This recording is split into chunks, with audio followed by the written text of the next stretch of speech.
Good evening.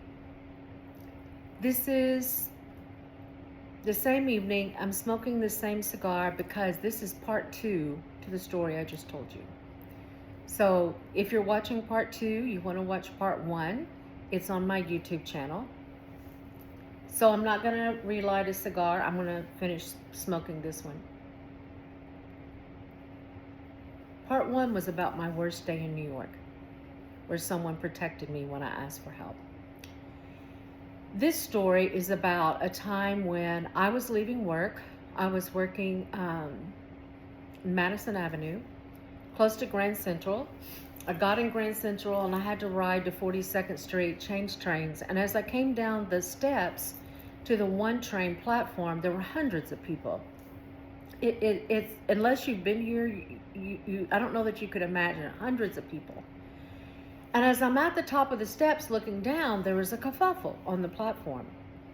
And there is a young man who is obviously very, very scared. He has his phone up in this hand, and I only imagine that he's trying to dial 911.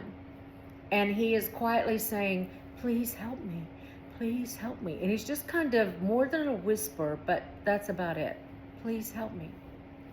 He has this elbow up like this, and behind him there is a shorter, wiry guy, older guy, using this elbow as a fulcrum with his chest to push this kid all over the platform in circles, and people are just ignoring it.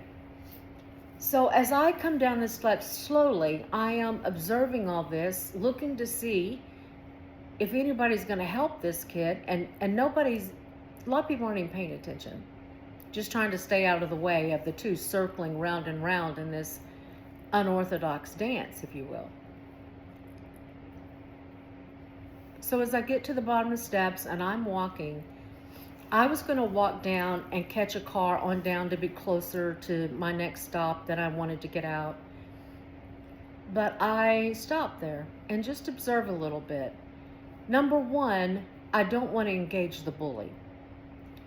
And I knew it could be dicey stepping into this situation, but this kid was terrified.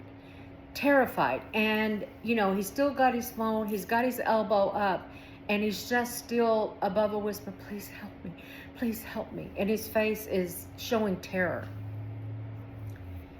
I didn't want to engage the bully because I felt like that was not going to go well. And so I waited for the kid to come around, and I waved and caught his eye, and I said, "You, come stand by me."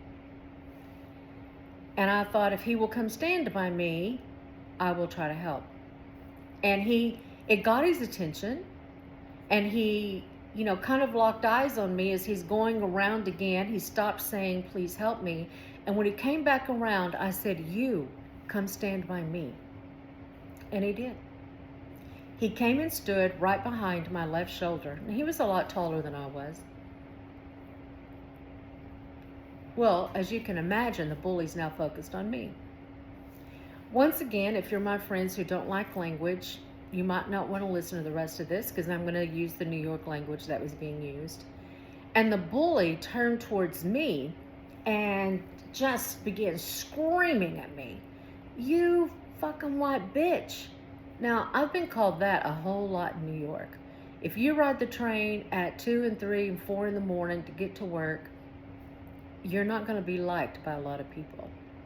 And I've been called that so many times, I can't even tell you how many times. I know it's not nice. I'm not sure exactly what it stands for, but this guy turned all of his rage towards me. And I just stood there, and he yelled at me. The most amazing thing happened, though. When this guy comes and stands behind my left shoulder, two young women stepped out of the crowd and stood on either side of me, and we formed a wall. I was so touched that these women found the courage to do that. And the three of us stood, and the bully is just giving me everything he has. The train pulls up, and I told you I was going to walk on down a few cars, but the front car doors opened, and this kid darted into the front train, and the bully followed in. And I thought, I guess I'm riding the first car. So I got on the train. By this time, it's pretty crowded. So there was just room for me to step inside the door, and two gentlemen crowded in behind me. And I couldn't see the kid, but I watched the bully walking down the center of the train. We were on one end, and the train goes this way. He's walking around looking, can't see the kid, finds a seat, sits down, still just turning his head. Now what I figured out is the kid walked in the door and immediately turned right and went out that car door to get another train car. So he wasn't on that car, and the bully's just watching everywhere. Train starts, and the two gentlemen behind me was a father and son, older, much older father, and the son was not young at all. And the younger one looked at me and he said, was that your son? And I said, what? He goes, was the boy your son? And I said, no, he's not my son. He said, oh, we all thought it was your son. And I wondered how he took a poll, that quickly to find out everybody thought it was my son. I said, no, he wasn't my son. He isn't my son, but he's somebody's son. And I said he needed help. And I just decided to help, even though I knew it might go wrong. They came to the first stop, and evidently the bully had seen the kid in another car, and he jumps out, darts out the door to head to that car. And I thought, oh, well, there wasn't anything I could do, and my part was done. But what I noticed, right behind him, a man jumped off the car as well. He was about 6'6", 6'7", running in behind the bully. I thought, I think it's going to be okay. Sometimes we see people who need help, and we want to help. We've all seen the domestic movies, TV shows, where the police are called, but the person who's being bullied won't say anything and stays. And there are times when there's just really not anything you can do unless you say, you come stand by me, and they come stand by you. I never engaged the bully. I didn't want to engage the bully. I didn't think it would do anything. Now, when the person came and stood by me, then the bully came at me, but I still didn't engage him. I didn't speak to him. I didn't have anything to say to him. I just wanted to protect the kid and give him a breather.